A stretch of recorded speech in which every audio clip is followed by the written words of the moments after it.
Good evening and welcome to the Guitar for Vets Guitar Brigade. I am Daniel B. I'm the host of the Guitar for Vets Guitar Shop and the Guitar for Vets Workbench. CavArt's Cyber Chapter instructor and your host tonight. Paul Lilly is unfortunately not feeling well, so I am filling in his big shoes. So tonight we are into the 12-bar blues with using the 7 chords tonight in the 1-4-5 interval. Am I right, guys? All right, welcome everybody.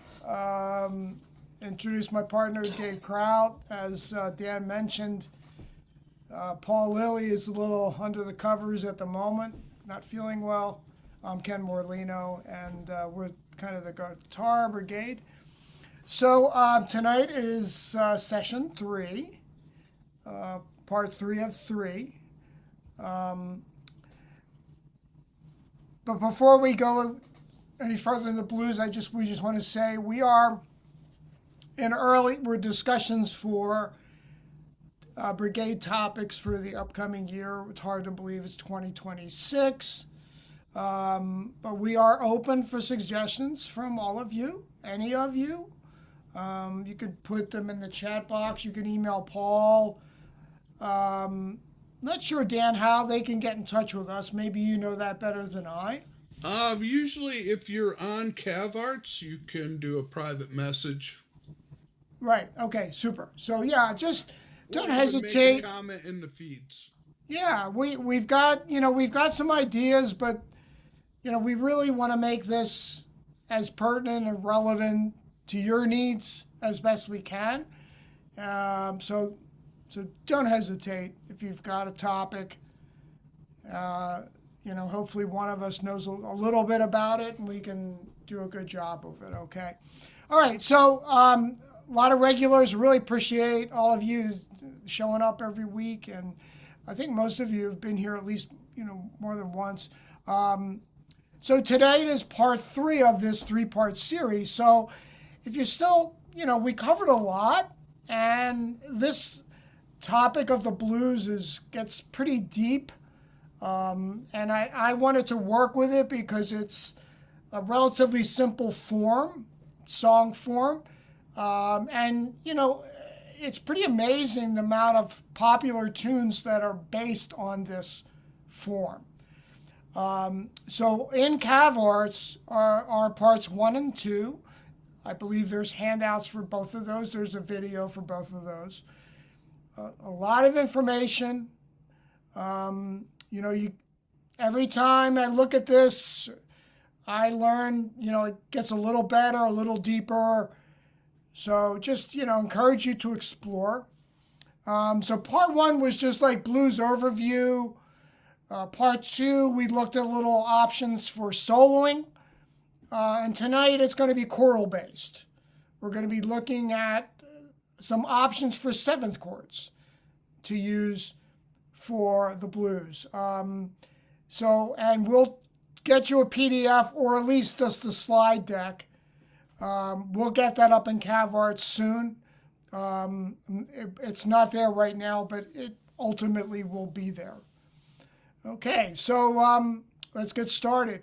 I'm going to do just a quick review, real quick. Again, this is a big topic, right? In part 1, session 1, we looked at characteristics of the blues, okay? I'm not going to go into that detail tonight. We don't have time for that. But just a review, if you're not sure, you can go back there and see what this is. We spent a lot of time talking about the form, 12-bar form, how it works, okay? It's comprised of 3 different chords, the 1-7, the 4-7, and the 5-7. So the 7th indicates they are all dominant 7th chords, okay? So what is a dominant 7th chord? It's simply a major triad, a 1-3-5, okay? And we take the 7th note of the scale and flatten it, okay? So when I say 1-3-5, I'm talking about notes from the scale. So if we just say C major scale, right? The white keys on the piano, C, D, E, F, G, A, and B. 7 notes, and if we go back to C, it's a total of 8. All right? So play a note, we C, skip a note, E is the 3rd, skip a note, G is the 5th, skip a note, B is the 7th, but in the chord formula for a dominant 7th, we flat the B. So we go down 1 fret. Okay, on a guitar, on a piano, it would be B flat. It would be a black key right below the B. Okay, and those are known as chord tones. 1, 3, 5, 7 are known as chord tones. Okay, and that's what all these chords are built from. Okay, and so we have an example. What's a G 7th chord? Okay, if we look at a G major scale, it's G, A, B, C, D, E, F sharp, and G. Okay, so if the formula is 1, 3, 5, I got a G, skip a note, B, skip a note, D, skip a note, then flat 7. If in the G major scale, the 7th tone is F sharp, we flatten it, becomes an F. And there is our dominant 7th chord, okay? All formula based. 1, 3, 5, flat 7. So it's all based on the major scale. So if you're not sure, like, how do I build this chord?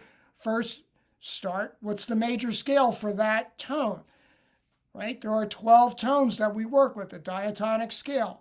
And there's a major scale for each one of those 12 tones, okay? Session 2 looked at soloing over the blues form. And we really kind of did a deep dive on the minor pentatonic and the blues scale, okay? If you're not sure what those things are, again, I would say go back there, okay? Pentatonic scale, it's a 5-note scale. So we take out of the 7 notes from the major scale, we pick 5 of those. And the 3rd is flatted. That's what makes it minor. The difference between a major triad or a minor triad is how you treat the 3rd. So a major 3rd, the natural 3 is a major. If we flatten it, it becomes a flat 3, that becomes a minor, okay? And the blues scale, we add 1 more note in there to a minor pentatonic to create the blues scale. So that's a 6-note scale, okay? So again, just quick, tons of material in Cav. Certainly encourage you to go back and, take a look at that. As always, you got questions, raise your hand, put it in the chat. We can stop and talk. Questions are, more than welcome here, okay? Okay, so just a quick, just the form, right? Okay, we have 2 variations of the form. So we think in 3 4-bar phrases. 3 times 4 is 12. 12 bars, okay? First 4, second 4, final 4, okay? All right, the basic variations are the first variation, you see there's no chord change for the first 4 bars, okay? Right, and then in bars 5 and 6, you go to the 4 chord, back to the 1 chord for 7 and 8, bars 7 and 8. Bars 9 to 5. Bar 10 is a 4, back to 1. And 12, which is bar 12, which is always known as the turnaround because that's bringing you back to the top of the form, is a 5 chord. Always a 5 chord in bar 12, which brings you back to 1. 5 of any scale wants to go back to 1, wants to resolve to 1. Here's the form that I prefer, okay? The only difference here is in bar 2, we go to the 4 chord, okay? All right, so again, if this is new to you, certainly do deeper dive back in Calvarts, okay? Pretty familiar to, I think, most of you. Okay, so again, dominant 7th chord options. Okay, so what we're gonna do tonight is kind of gives you some different ways of playing that are not bar chord related, okay? Again, we mentioned the formula, 1, 3, 5, 7 for a dominant chord. It's universal, doesn't matter the scale. D flat, E, B, F sharp. Dominant 7th is 1, 3, 5, flat 7 from that major scale for whatever that root note is, okay? These chord forms, I'm going to start on the low E and A strings, okay? But we're not going to be playing bar chords. Why? Okay? If you ever have an opportunity to play with a bass player, as a guitarist, you're doing them a great favor by not playing the root of every chord, because that's their job. It's not the only thing they do, but the bass player is responsible for the harmonic structure of the tune, and they're handling the roots, the fifths, and other tones as well, but the roots tend to be their domain. So as a guitarist, if I'm playing bar chords, which are heavy on the root, okay, I'm kind of duplicating what the bass player is doing to a certain extent, and I'm making the tone more muddy. So it's nice to have some chord forms that do not include the root, okay? But we're going to start with root bass, okay? So we're going to look at a form for G7 and a form for C7, which is actually a C9, okay? Now, what's a C9, okay? We simply take that formula and skip another note, right? So we go to the 9th note of the scale. So if we're in the key of C, C, D, E, F, G, A, B is 7, C is 8, the next note is D, 9, right? So when we count it once, 1, 2, 3, 4, 5, 6, 7, 8, and we keep going up the scale, the 2 then becomes the 9, okay? And so there's the form, a natural 9. So a 9th chord, C9, is a very nice option to play over the blues. It works very well, okay?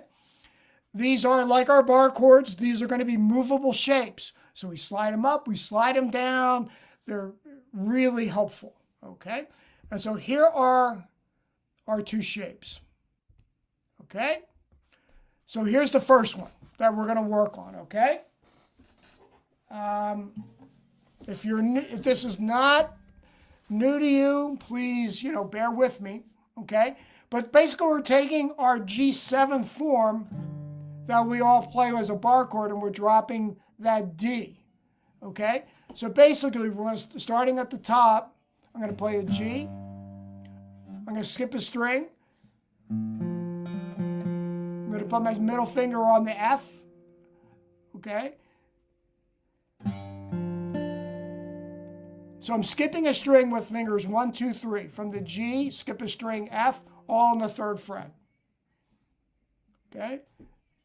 And then with my pinky, I put it on the B, which is the 4th fret of the G string.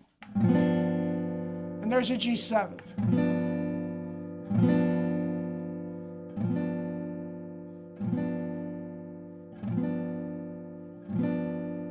So G7, slide it up, I got an A flat 7.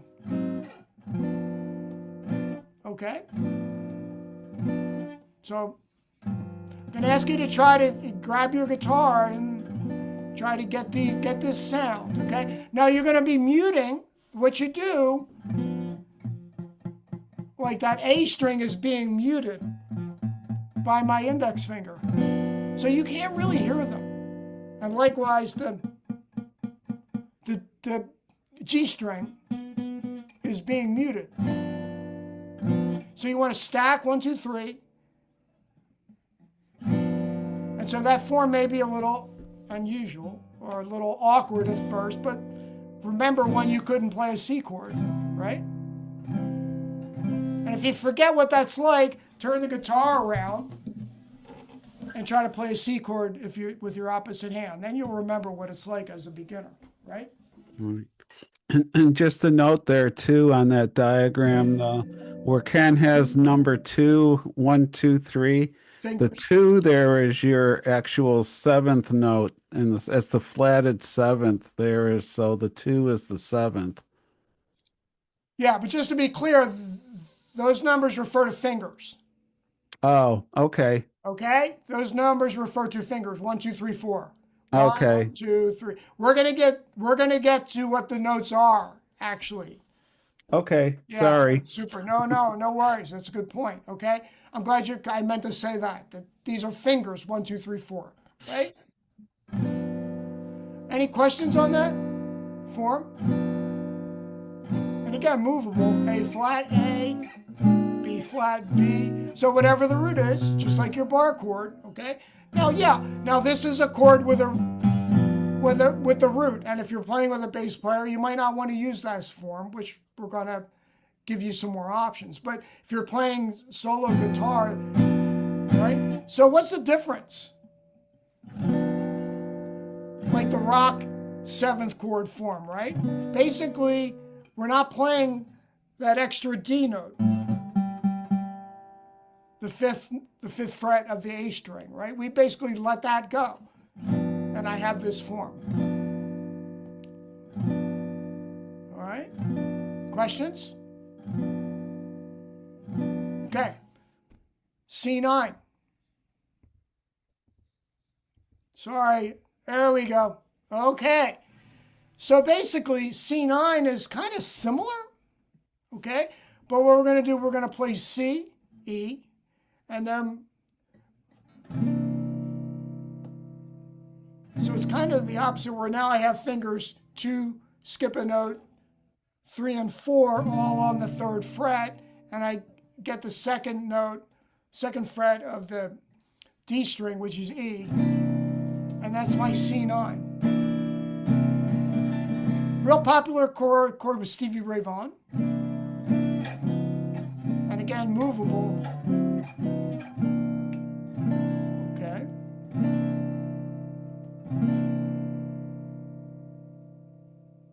So we got the G7, the C9. Why is it a 9 here? That's a D note. The high note is a D.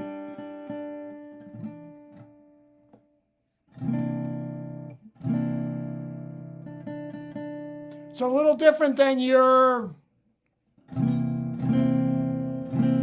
C7th chord, where the high note is a C, and now I've got 2 C's. This gives us a C and a high D, C in the root. So it's a bit of a different tone. Okay. So Ken, when you make a C9 chord, then you're including the 7th and the 9th in there versus a C add 9 where you don't include the 7th. Okay, wait, slow down. So this, I was just thinking that, and you're adding, when you're making a C9, you're also including the 7th in there in the chord. Yeah, so you guys see from the bass up, right? And yeah, so you can play this 2 ways. The way I have it here, where my top note is a G, but I could also drop that G and play it like this, where my top note is a D. So that 3, I'm going to come back to your question in a second, Dave. That top 3 on the G string is not necessary to make this work. It's just 2 different sounds. All right, so yeah, so C, E, B flat, D, and G are the notes going up, okay? C, E, B flat, D, G. Okay, and again, slide, movable shapes. Just like all those other chords, okay? So G7, if there's no questions, I'm going to keep moving. There's one question. There was this one comment in the chat that Kathy was saying that muting the A string is kind of neat. It's a little, yeah. Yeah, absolutely. Okay, so now, what if I am playing with a bass player, okay, or I don't want the bass note? Take these 2 forms and just drop the bass note, okay? So now, if I take that G7 form, okay, now I'm going to have a rootless G7, right? So real simple form. I'm going to grab all these strings with my index finger, starting with F, all on the 3rd fret, and then with my middle finger, I get the B. So now I have a G7.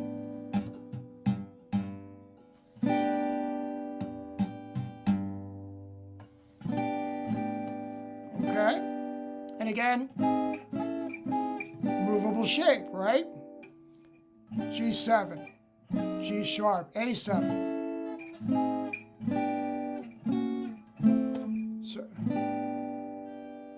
So my top note is a G, but bass note is an F.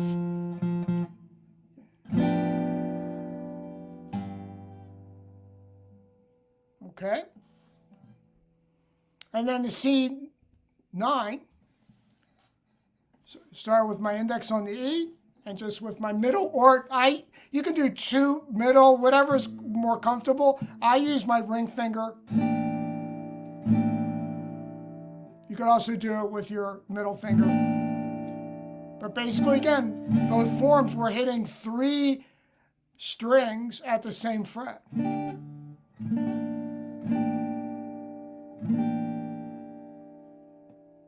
Right? So G7.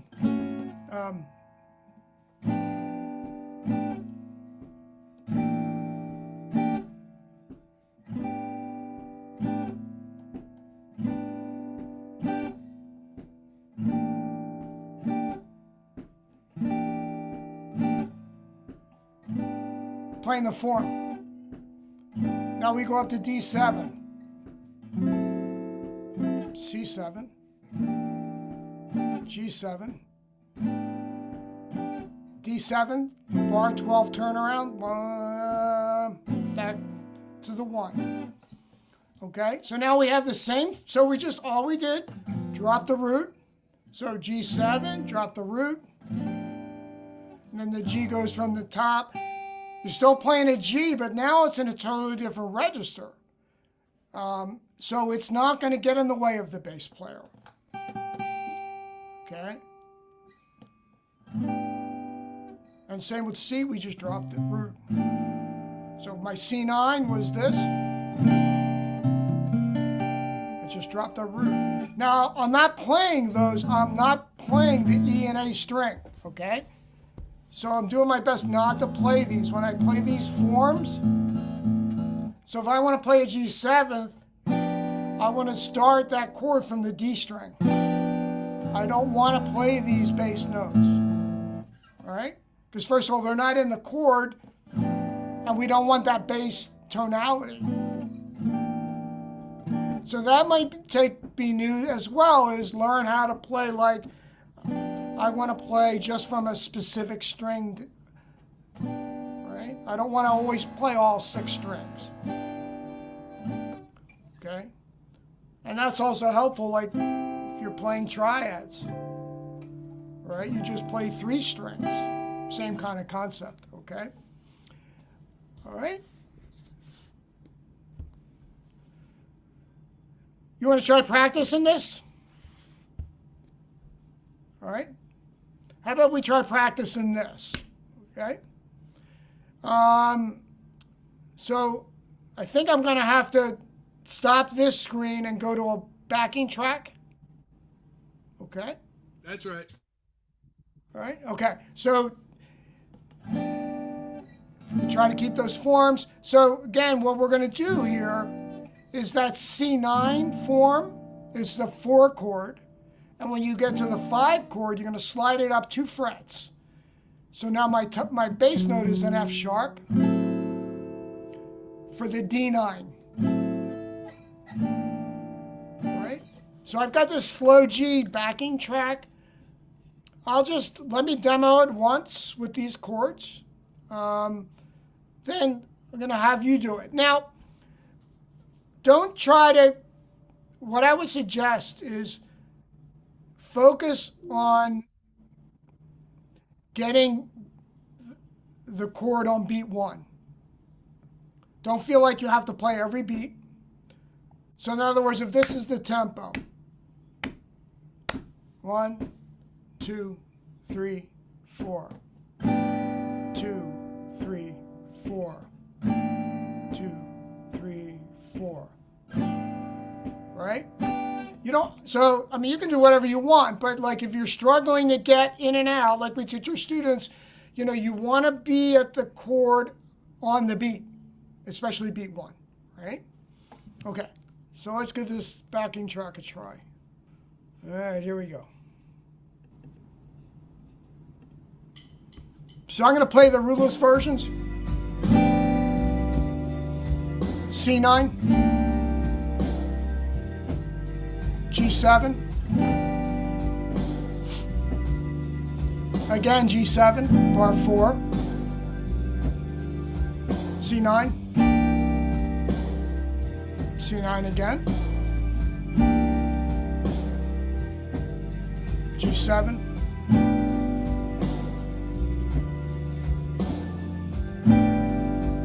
all right, now we're going up to the D7 using that 9th shape. Back down to C9.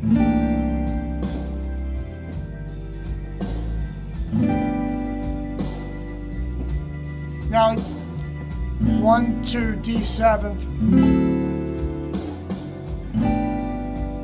So just try playing along using those forms if you can. And if that's easy, then change your strumming pattern.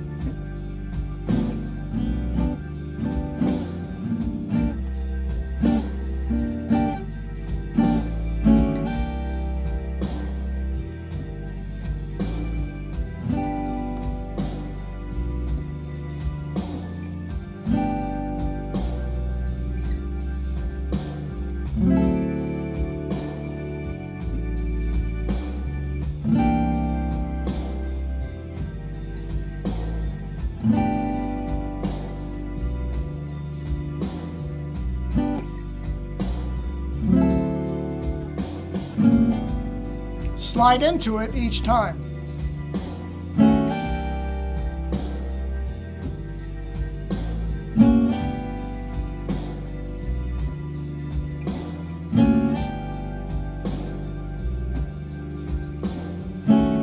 So I'm sliding into the chord from a half step below, right before beat 1, but I'm on beat 1 in the chord, so I anticipate the chord a little bit.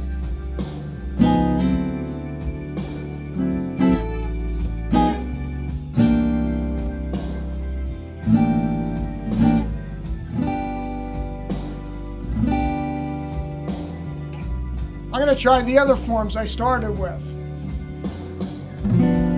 Now I've got the roots.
Okay, any comments? How'd we do? I think a lot of you are way more advanced than what we're doing here. This might seem a little elementary, but you want to have a good feel, good groove, good time, really important. Comments, thoughts? Okay, that's fine. All right, so now, let's do this. All right, so I really encourage you, all of you, and I can tell some of you are way more advanced than this. If you haven't, if you're not doing this, it would be, I think in terms of overall musicianship, it's like if I'm playing a chord form, we learn these forms, but we don't always know, like, what are we actually playing? What notes are we playing? Like, and if you do this, great. If you don't do it, that's fine too. But I think, is like understanding that this is a musical instrument, and it, I've said this before, so bear with me, but it's basically a portable piano. But instead of 8.5 octaves, we have 4. Right? So it's essentially a piano. And as a piano player, you're going to know what notes you're playing. It's kind of hard to avoid that. Okay? As guitarists, we often learn, like, okay, it's a C shape, it's a D shape, and that's enough to play the instrument and have fun, and that's a beautiful thing. So there's no judgment here. But I would encourage you to, let's think about what these notes are, right? So if I take that G7 rootless form, and again, the numbers here indicate fingers, right? The 1 and the 2 is my index and middle finger. What are the actual notes we're playing, okay? Now, these numbers indicate the chord tones. So in this shape, right, that low bass note is the flat 7, which in it for G7 is F. Finger 3, 4th fret of the G string is a B. 5, there is the D. Right, that's the 5th, 1, 3, 5, and flat 7, and then there's my 1. So if I'm playing this shape, okay, I have flat 7, 3, 5, 1. Okay, now that doesn't change. If I go up to A, okay, it's still the same. So an A7th is A, C sharp, E, and G, right? So if I know my flat 7th is, that's a G, right?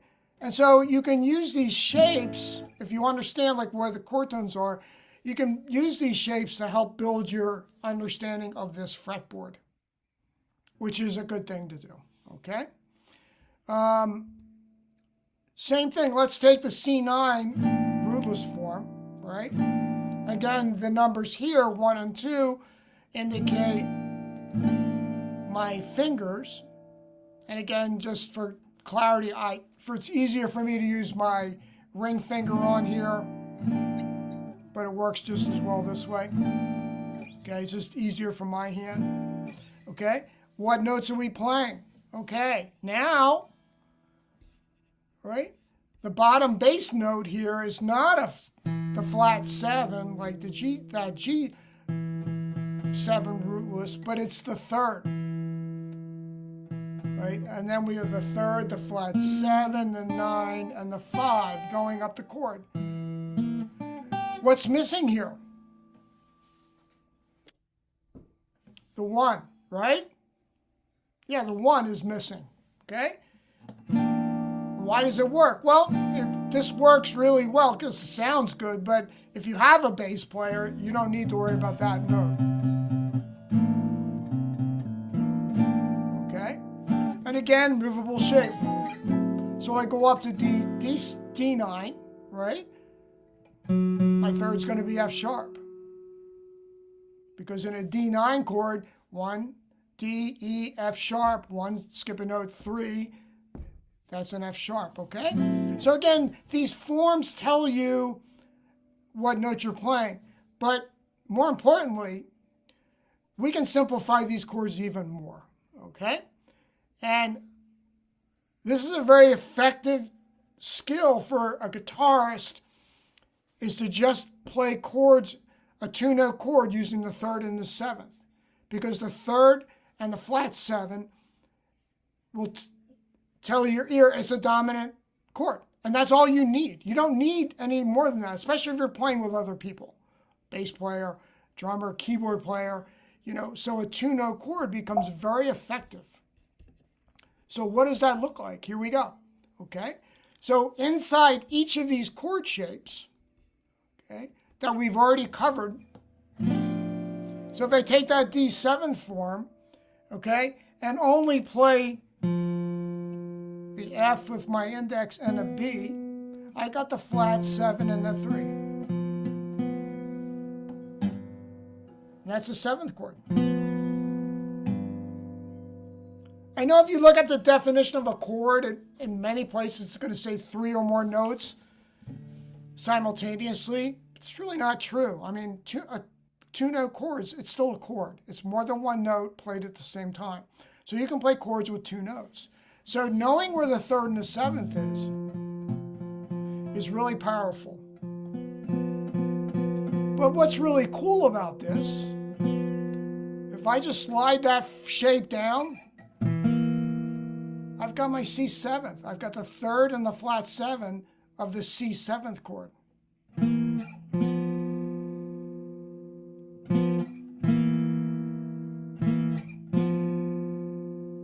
And then if I slide it up 1 from the G7, I've got my D7. Okay? So let me go through them. I'm going to play the blues just with 2-note chords. 1, 2, 3, 4.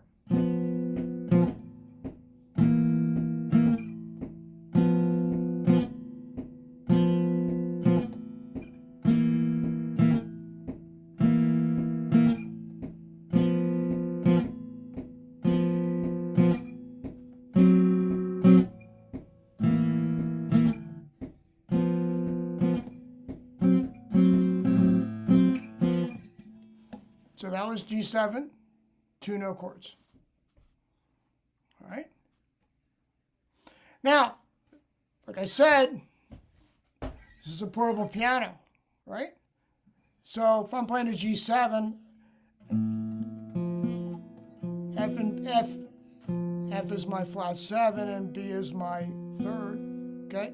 It's not the only place I can play these 2 notes. I can play these 2 notes all over the neck of the fretboard, right?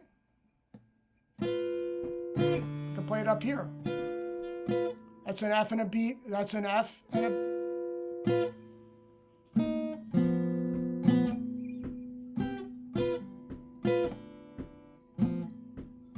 All right, I can play them all over. Same notes, right? Okay, so but the important thing, the important thing here is just that half-step movement. That's really powerful, okay? So we're going to try and go back to the backing track, okay? And try this with just the 2 notes. But before I do that,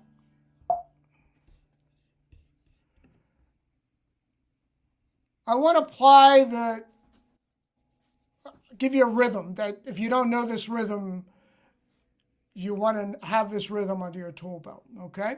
It's really powerful. So like I said, level 1, like if you're struggling with the shapes, you know, if this interests you, what I would start with is use a backing track, slow backing track, and just making sure that you can make on beat 1, whenever there's a new chord, that you're right there with the bass player and the drummer. That you're tight with them, just hit the ones, right? And you probably heard that in your guitar from your Guitar for Vet, because that's one of the things that, you know, it's a lesson where hit the ones, right? It's really important. 1, 2, 3, 4. 1, 2, 3, 4.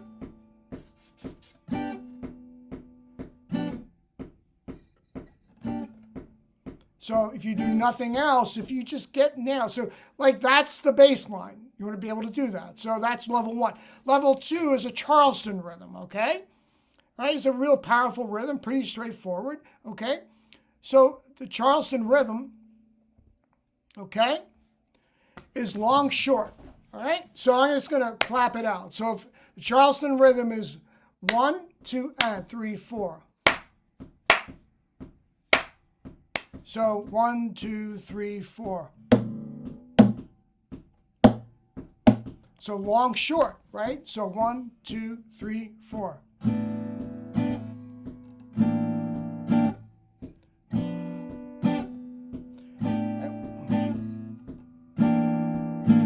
Long, short.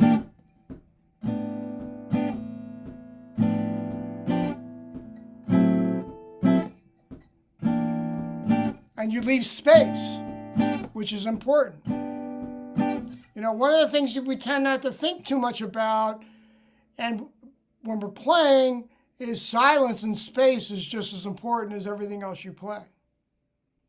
Because when you, it's like having a conversation. I know I'm doing all the talking here, so it's not really a conversation. But if you're conversing with somebody, you ever have a conversation with somebody and they do 95% of the talking and leave no space for you? I don't know. I don't find that particularly enjoyable. You know, it's give and take, and it's say a few words and quiet. And that's why the lyrics of a tune, like they're not singing constantly. And as a player, you know, we don't have to. I mean, there's a time we might want to do that, but we don't always have to do that. So this, I'm going to apply this Charleston rhythm to the backing track is the last thing I'm going to do. I'm going to use the backing track and apply the 2-note chord using the Charleston rhythm.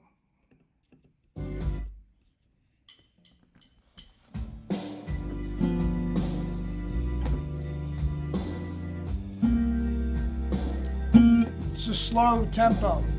1, 2, and 3, 4.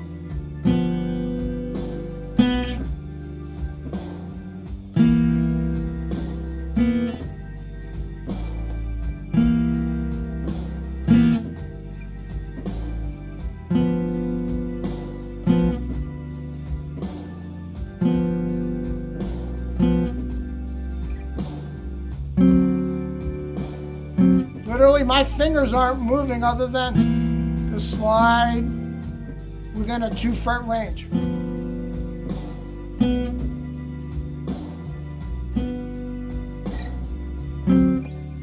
Charleston. Long, short. 1, 2, and 3, 4. 1, 2, 3, 4. Hitting some bad strings there.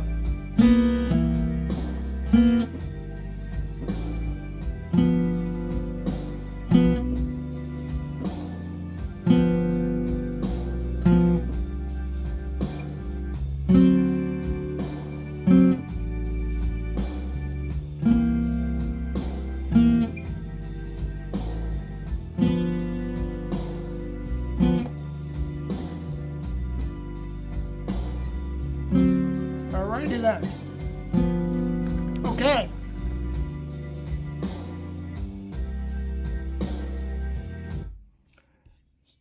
So I would like to open it up at this point. That was excellent, Ken. You actually taught me something.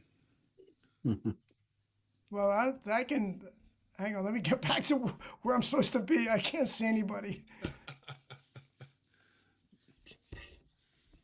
What did I do? You guys still there? You just have to unshare. Yeah. There we go. Never mind. Okay. Well, I'm really, that makes my day, Dan. Yeah, I never thought of the using the 2-note chords, and then I can, you know, you were saying of different positions, and I brought it up to the G.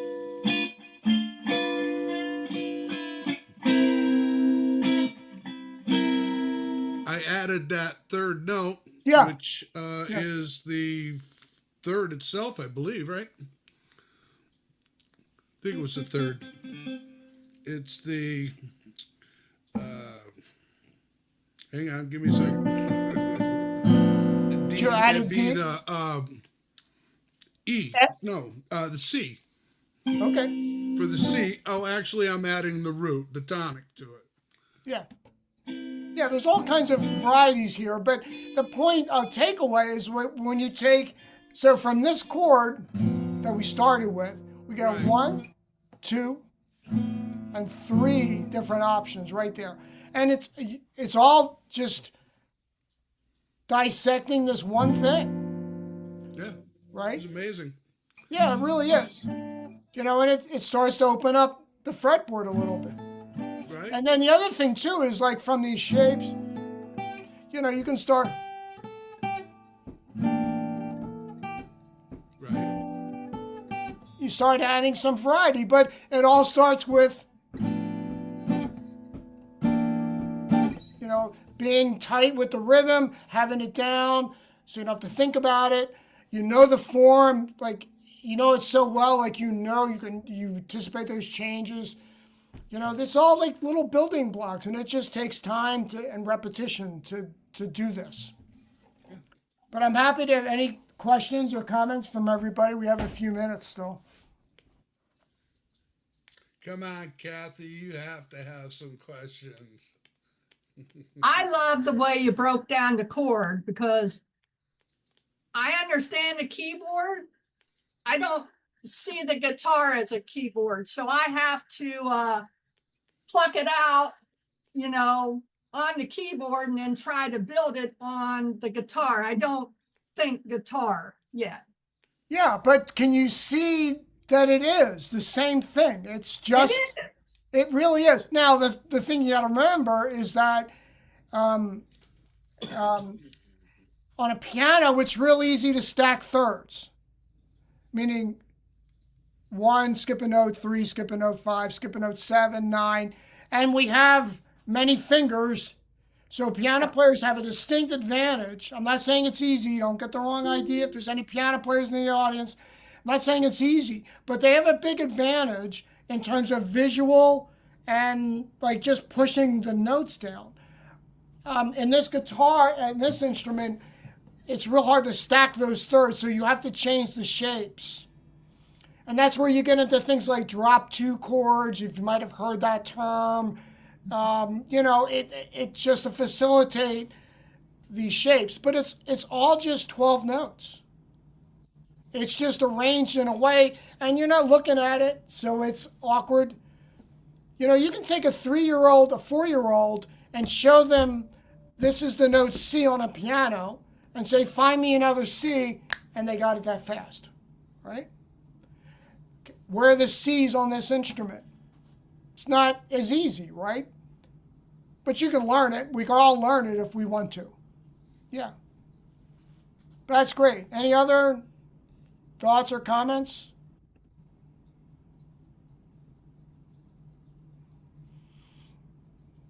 All right. Well, I hope you found this worth an hour of your time. Yep. Great job, Ken. Excellent work. Excellent Like I work. said, we're the store is open for feedback. So This will be posted up in the under the Guitar Brigade and Modules of More at the Guitar for Vets Learning Center. Also, there should probably, I believe Paul does the same thing as I do. We post these videos up on the G4V YouTube channel. So anybody wants to look at that, y'all can, along with other things. Brief announcements is everything's going to take a little Christmas holiday break. We'll be bringing in, when's your next Guitar Brigade, Ken? well, we'll probably keep the same every other month, so February. Every other month? Okay, so, all right. I believe, as far as I'm concerned, the guitar shop may do one in January. It would be the second Saturday of January. The workbench is going to do some more if y'all are into modding and just learning how to work on your guitar. The workbench is the place to be and to have a look at that. Any other things. Did I miss anything on the workbench, Matt? When you guys going to be again in January or February? It should be the third Thursday of January. January? Yeah. Okay. Should be the third Thursday, but of course we'll post it up out there for everybody. I'm looking forward to that soldering lesson. Yeah, that would be good. So I guess we're at the end of this. I just have to do this to all y'all. Remember, you can pick your Guitar for Health and Happiness. Guitar for Vets is a 501c3 nonprofit dedicated to providing relief to struggling veterans through the healing power of music and community. Since 2007, Guitar for Vets has served at-risk United States veterans impacted by PTSD and other service-related trauma. Through our unique 10-week structured instruction program, putting the healing power of music in the hands of nation's heroes, helping to foster renewal, connection, and community. And on that, namaste and be well all.